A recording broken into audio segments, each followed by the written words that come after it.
ঠিক পুরোটা এবার এই দিকটা করছি, একটা দিক হয়ে গেল আর একটা দিক করছি। ঠিক এইভাবে আমি পরপর করে সুন্দর করে পাটটা বসিয়ে নিচ্ছি। প্রথম 4 দিকটাই আমি বসিয়ে নিলাম এক দিকটা। তারপর এখন এবার দেখো, এখন কোণাটা সেলাই করছি। আর ঠিক এইভাবে পরপর আমি 4 দিকটাই সেলাইটা করে নেব।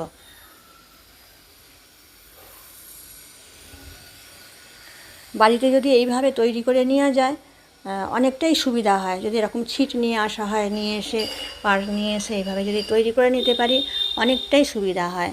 যে যার নিজের প্রয়োজন মতো করে নিতে পারবে।